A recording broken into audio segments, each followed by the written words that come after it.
Terrible day if you're a Brazilian. Great if you're German. Yesterday we saw the first of the semi-final games, including Germany versus Brazil. And how did Brazil do? 7-1. Seven. Brazil 1, Germany 7. I mean, Brazil had Thiago Silva ruled out due to multiple yellow cards, Neymar with a spine injury, and there was a lot of pressure on them to do well today. I mean, it was a huge game, and how did they do? Well, they're now the laughing stock of the world.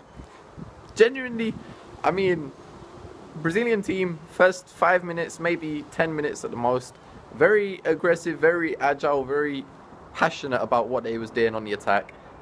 Somehow, Germany got on the break, just acres of space on the wings, and then Germany scored. Brazil then sort of thought, okay, we can take that. We've conceded once, we can carry on. Germany scored a second time.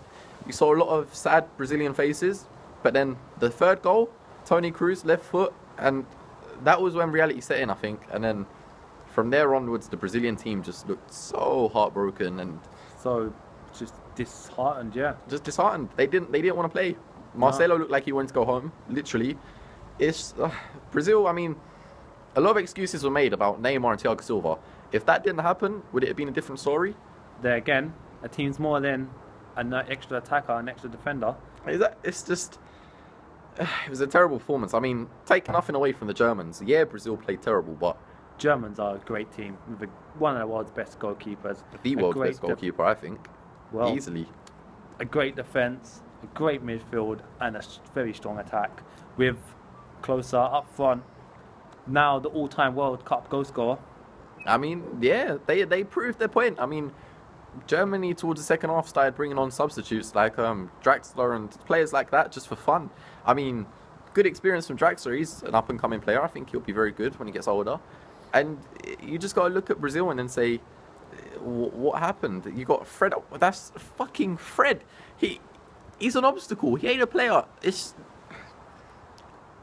Fred now. I just think he's useless. They could have had anyone up front and it would have been better than Fred. Like, honestly. Look at the options they left at home. Ronaldinho. Kaká could have played in an attacking position. Even Joe. Even Pato. Pato, exactly. What happened to Pato? Why just 23 years old, still very young. A ridiculousness. Pato would have done way better. Even loads of other stars from Brazil around the world who ain't even seen international football yet. Yeah. Wellington, like players like that. Brazil's got a lot of great talent out there. And instead they take Fred. And Fred... What about, let's talk defence. David Luiz, the world's most expensive defender now. £50 million PSG bought.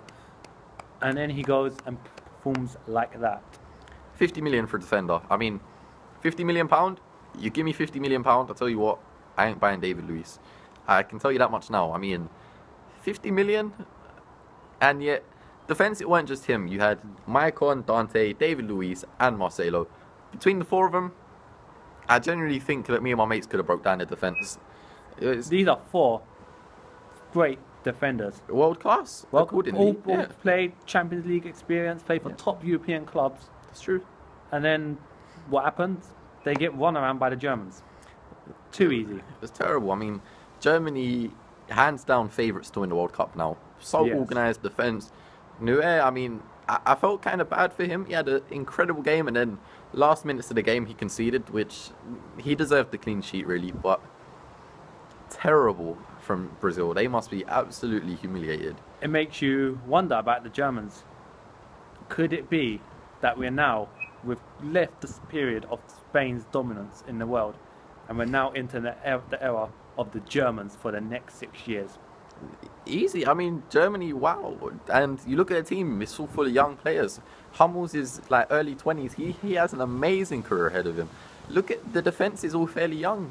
Neuer's a young and up-and-coming keeper. He's probably best in the world already. So, you know, Germany, hands down favourites. And now, tonight's game.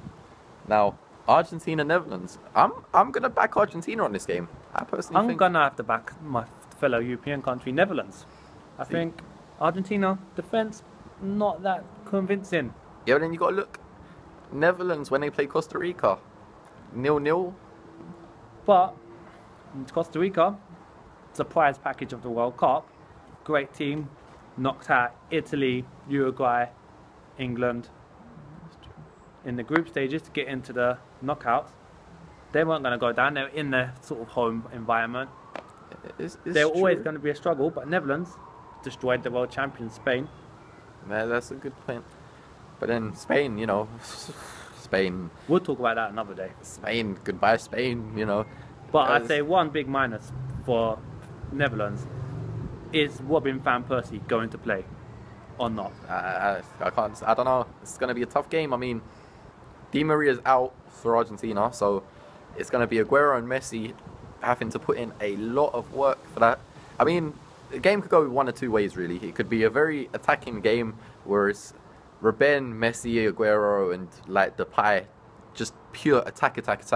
Or both teams could play a very defensive play style, and then we're going to see a 0-0 extra time kind of thing. It'll be either a 0-0 draw, or I can see a lot of goals. Because, I did say Netherlands' defence ain't that convincing. Neither is Argentina's, though. There you go. It's going to be a really good game, I think. I mean, I'm interested to see how Argentina's like left back and right back, the wing backs, cope against Robin. It's true. Robben is a very, very dangerous guy on the wings. I mean, if you can now, I mean, let's just assume Netherlands win or Argentina win. Is their defense going to be able to handle Germany's attack? So we just have to wait and find out tonight. So what would you say your score prediction be? See, that's a tough. I'm gonna say it will be Argentina who take the lead from a 1-0 goal, and it will be a very, very late goal, roughly 80th minute, maybe first half extra time, and then I think Netherlands will get a goal, and then it will go to penalties. I feel it's going to be probably I think it'll go extra time. Yeah. It might be a higher score, and it'll be something like 3-3. I can see a 3-3 draw. Oh, wow. Messi getting a few goals, but then there again, I think it will a lot be dependent on who Netherlands have up front. Yeah. Either Robin van Persie or Huntelaar, because Yeah. I think that could be the difference tonight.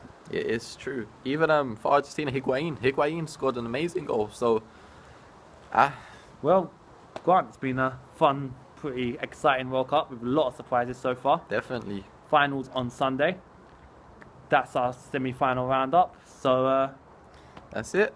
that's it. If you want to find out more, subscribe to the channel. And then we'll see you again tomorrow, and then we'll analyze what's happened. Yeah. See you then. See you later.